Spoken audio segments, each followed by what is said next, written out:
Yang keempat, harus manfaat.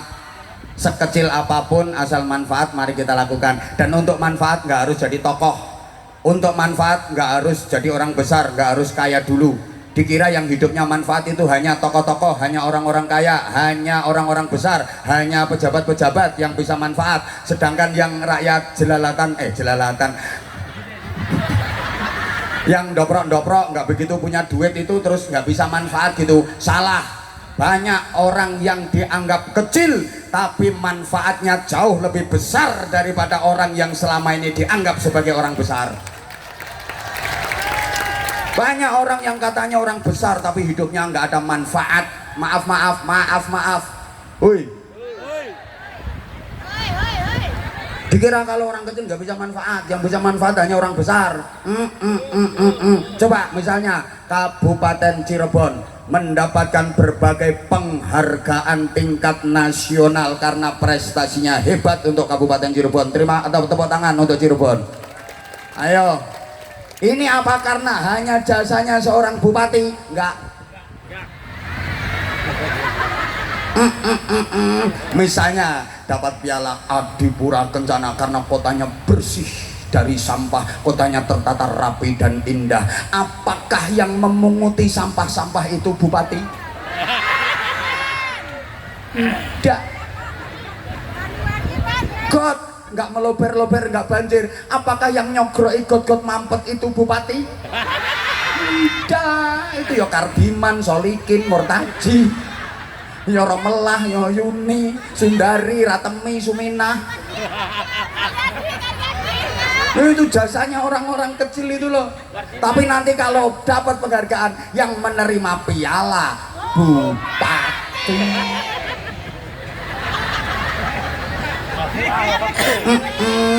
Padahal itu apakah jasanya seorang Haji Imron? Tidak mungkin bupati nyogroi got mampet gitu loh. Ini betul. Wong jadi bupati aja itu ya karena jasanya itu yang. Artinya gini sayang, sampean kalau pengen jadi manfaat nggak harus nunggu jadi orang besar, nggak harus nunggu kaya. Wong sampean itu rencananya sampai mati miskin. Iya, kalau bisa kaya mau manfaat meskipun kecil. Ya kalau kita kecil cita-cita ya jangan terlalu tinggi. Manfaat itu sesuai dengan kapasitas. Allahumma sholli ala Muhammad. Kalau sampean kelingking cita-cita jangan terlalu besar. Jangan pengen ngangkat salon, patah. Berarti kelingking nggak ada manfaatnya. Ada urusan al-upilu wajukil watu wasilet PTU.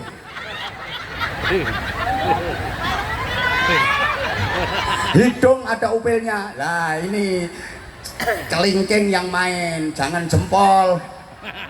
Ayam ini bertelur apa enggak? Kelingking masuk, dek, waduh kok keras ini, berarti ngendok ini. Brus, wah berarti nggak ngendok. Jangan jempol, kasihan ayamnya. Tetap ada manfaatnya.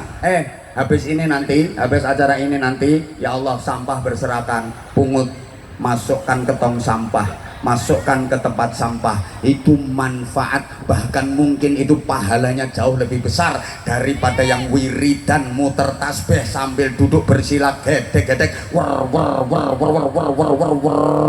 sulastri war sumiati sunarti war sugiyarti war sundari war sulika war supiah.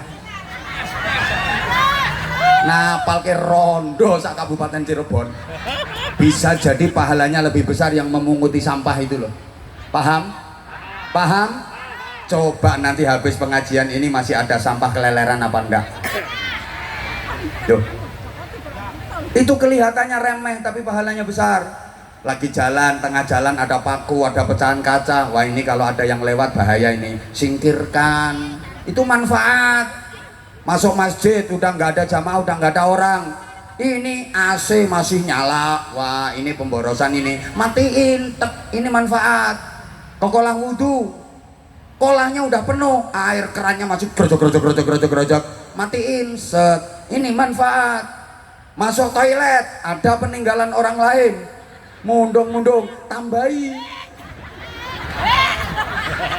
disiram malah ditambahi.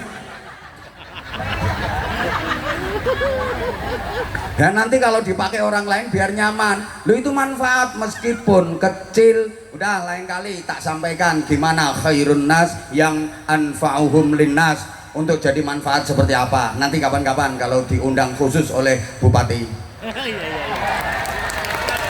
Siapa bilang ngarep-ngarep itu? Nggak ngarep, nggak diundang Bupati Cirebon, nyari bupati yang lain. Bupati Indonesia banyak, bukan hanya Bupati Cirebon. Udah banyak yang ngantri. Halo?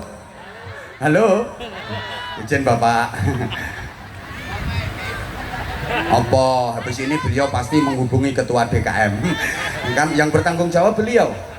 Jadi makanya kalau ada yang salah yang saya sampaikan, yang nanggung dosa paling besar adalah yang tubuhnya besar itu. Karena yang punya inisiatif undang saya adalah beliau. Saya enteng aja saya. Halo? Nah,